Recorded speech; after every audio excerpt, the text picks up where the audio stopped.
For all of our frantic efforts, the temperature continued to drop. It must have been about 2 o'clock when I saw Tino and Victor standing in front of one of those Pepsi thermometers. Victor was screaming at it, 24 degrees! 24 degrees! It was like his frozen breath was spelling out the awful words. Tino got off the walkie-talkie with Louis and announced, Louis says this, if it stays 24 degrees for 10 more minutes, then it's all over. He's calling it off. We're all going home. I stopped in my place, in a row of Golden Dawns, and I set down my can of diesel.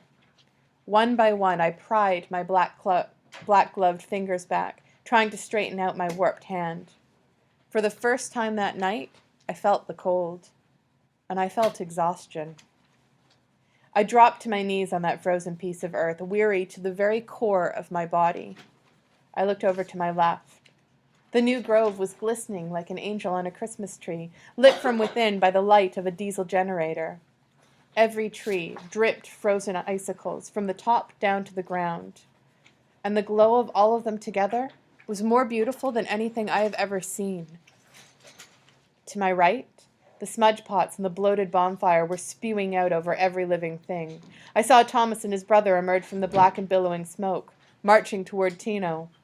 I turned back and saw that Louis was coming down too. They all met at the thermometer and talked for 5 minutes. Finally, Thomas and his brother broke away and marched back into the scorched grove. Louis said one more thing to Tino, and then went back to his duties. I got back up on my feet as Tino called us to him. He announced, our daddy and Tio Carlos are going to keep trying. Louis says that the rest of us have to go inside, right now. He'll call me when we can come back out. We trudged obediently over to the Quonset hut. I walked inside, felt the blessed heat, and collapsed on the floor. Victor picked me up to a sitting position. Then Teresa appeared in front of me with a cup of coffee. She said, do you like cream and sugar? I shook my head dumbly and said, I don't know. She smiled.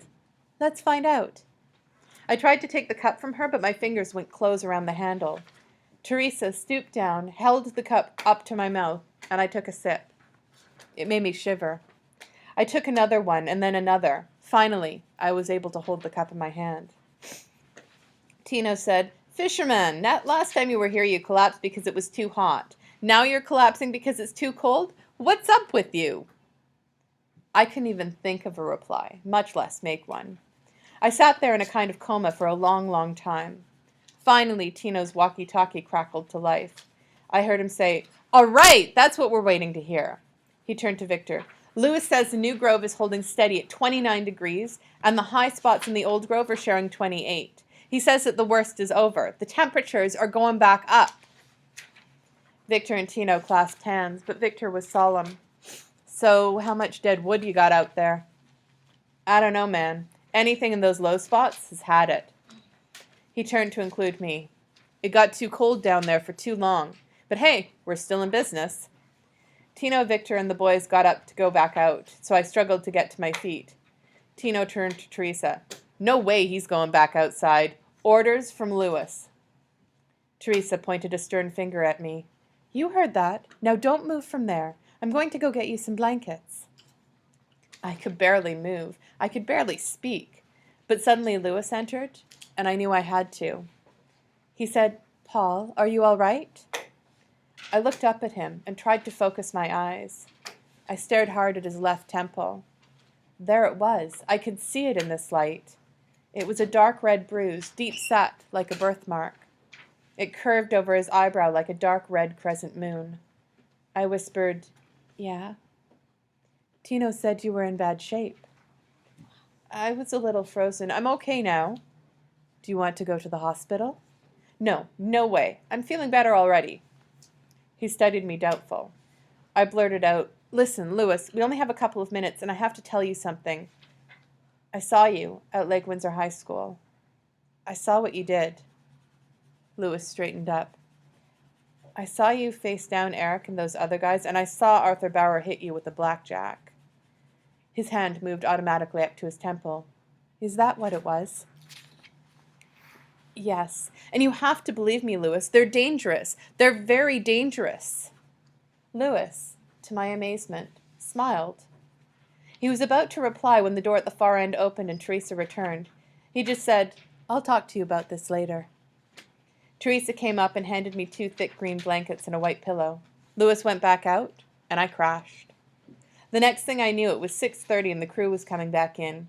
Henry D. said to me, "The sun's coming up. We made it through the night." I pulled off the blankets and stood up, humiliated. But Tino came right up to me and said, "Hey, fisherman, thanks for helping us tonight." He held out his hand and I shook it. I said, "Tino, I'm really sorry about what happened." "What? Hey, man, you're not used to this kind of work." "No, not that. I mean, at my house." Tino shook his head. "Oh, that. Well, we never should have gone over there." "Yes, you should. You should go over there. You're my friends. Or, I want you as my friends. You're welcome at my house." Tino nodded and then said, "You can be our friend over here, all right?" I shrugged and nodded. He added, "Our daddy's driving to takeout for some Egg McMuffins. You down with that?" "Yeah." "Okay. Oh, and Louis says he wants to see you outside." "All right." I went out back and found Louis kneeling by a golden dawn tree with his face buried in the green leaves. I said, "Can you smell anything now?"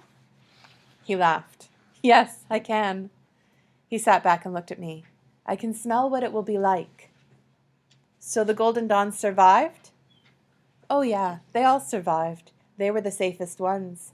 When you're little like this, we can just cover you up with dirt and you'll be okay." He checked behind me and said, "I want to finish our conversation because I want you to know what's going to happen." "Okay." "You know those 2 black dudes who were there? One of them is Chandra's brother?"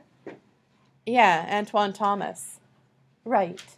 Well, Antoine and the other dude, the muscle man, don't care too much for Eric Fisher or his friend."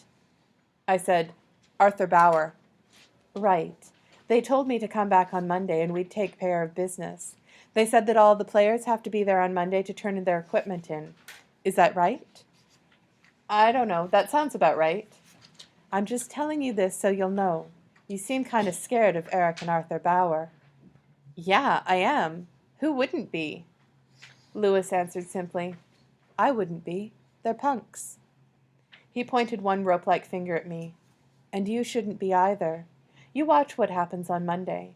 If Antoine keeps his word, 2 punks are going to have new attitudes, right around 3 o'clock.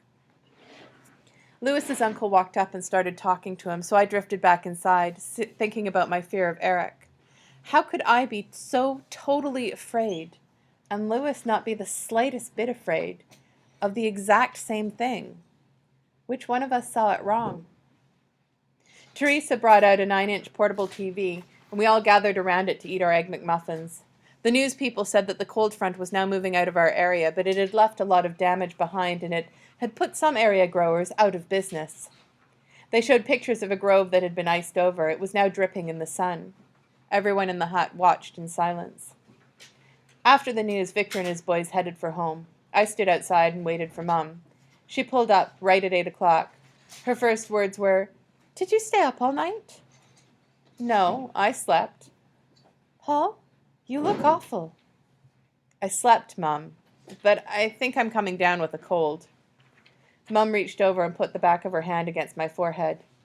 "Yeah, you and half the population of Lake Windsor Downs." She sighed. "Well, I'm not going to have you sitting in a freezing cold football stadium. You need bed rest." "You're right. I'm better off at home." Mum thought for a minute and added, "Your father isn't going to like this." "I know. Just tell him I need my sleep." Mum sighed again.